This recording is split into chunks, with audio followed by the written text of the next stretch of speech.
Our next recipient this year is Mother Delores Hart of the Abbey of Regina, Laudis.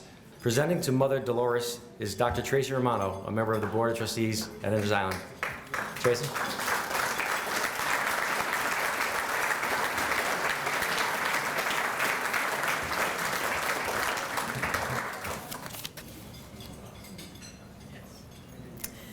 There is a Hollywood star among us. However, this star's beauty and grace outshine the glitz and glamour of Hollywood.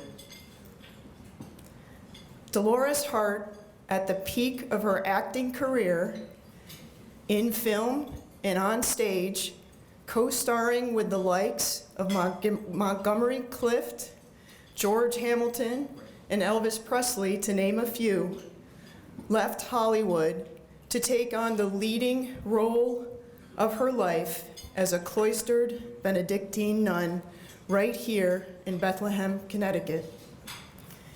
Recently, she celebrated her 50th anniversary.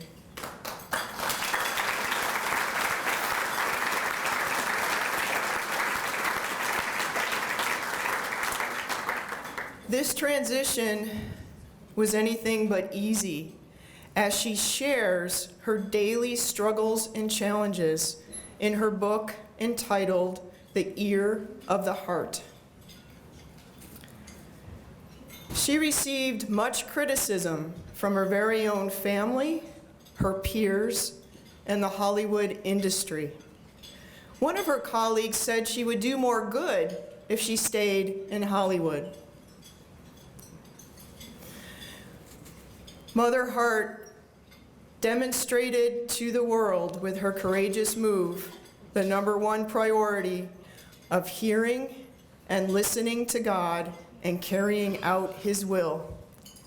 It is for this primary reason that members of the Enders community and I nominated Mother Delores Hart for the St. Edmund's Medal of Honor.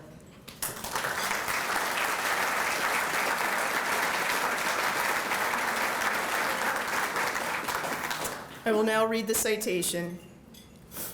When our Lord stayed in the home of the very active Martha and her more attentive, contemplative sister Mary, He says, "Martha, Martha, you are worried and upset about many things, but few things are needed. Indeed, only one. Mary has chosen the better part, and it will not be taken from her." Mother Delores Hart has taken a unique path from a very active life in Hollywood into the contemplative religious life.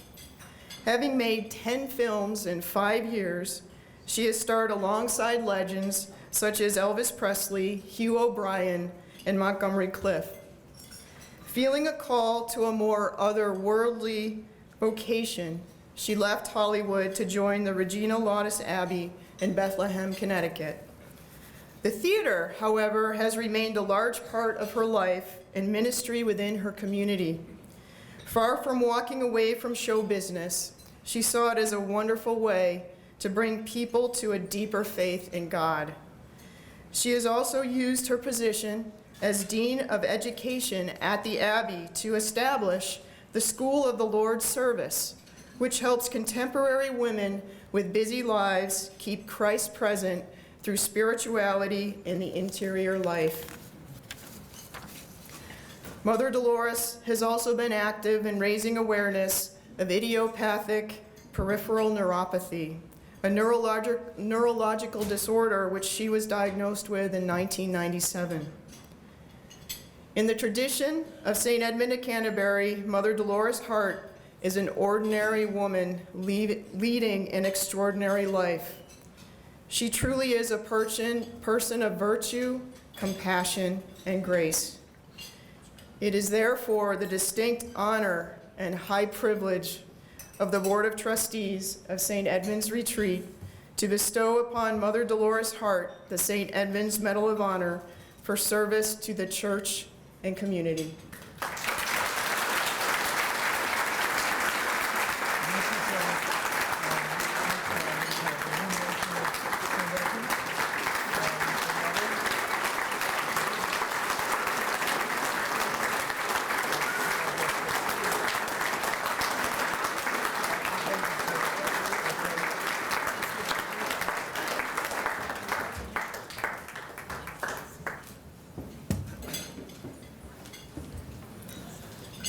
I wasn't sure that I had to say anything, so I didn't bring anything.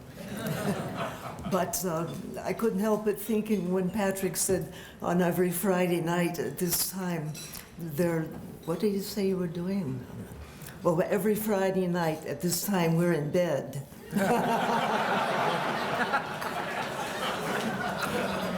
Anyway, seriously, I cannot tell you how deeply and how very much your gift means not only to me, but I think to all of my sisters in the community who underneath it think, oh, I'm just an ordinary person. But let me tell you, living with that many women for 50 years,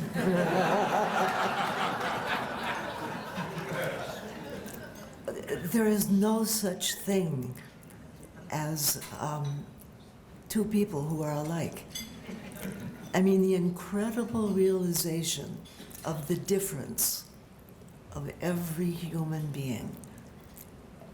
It really struck me so fiercely when they gave me a party for the Jubilee, and there was about 200 people there who were all of friends who I had known for years, and like me, you know, we'd grown a little older here and there.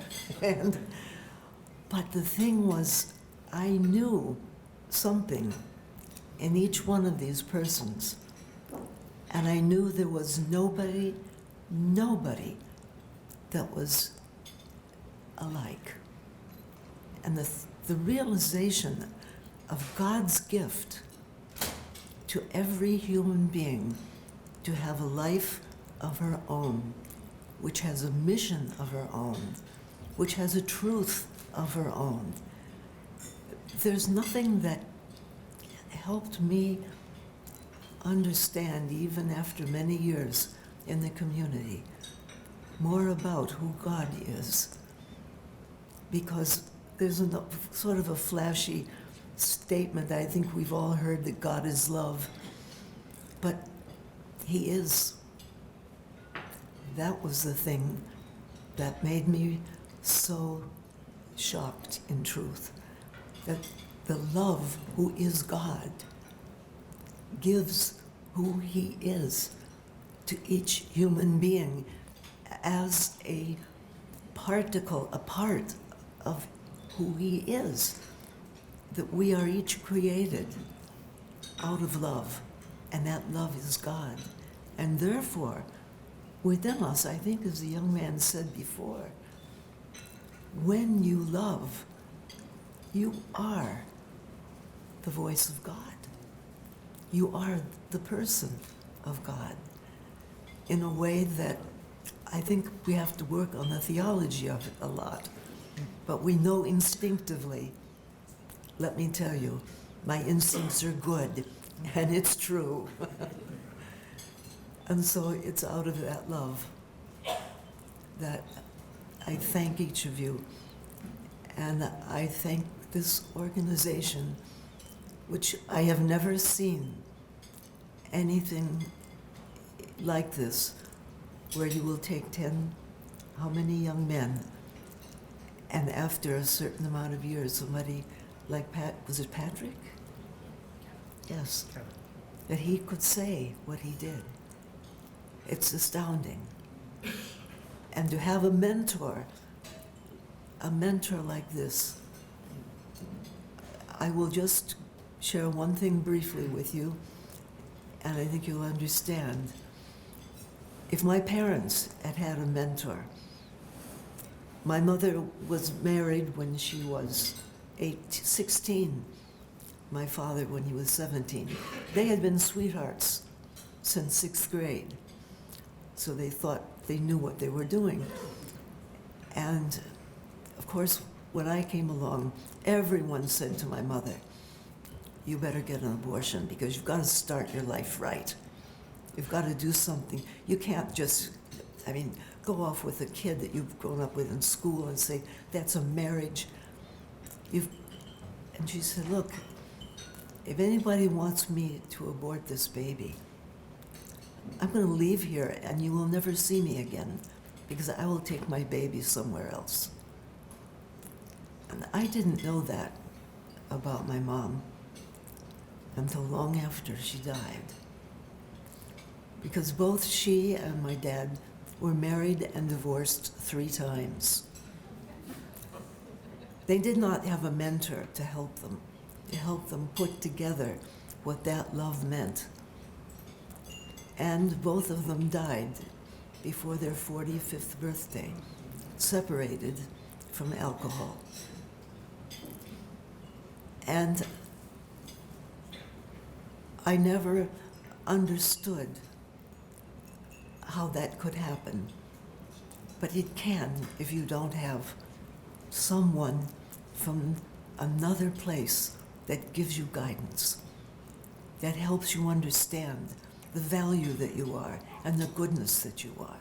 And you begin believing all the things that Patrick said. What happens to you? Oh, if I just had another drink, I'd feel better. And the loss of my parents to that is something I've never spoken about because there was never a context to talk about it.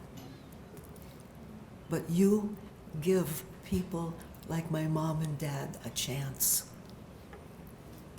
And you are wonderful.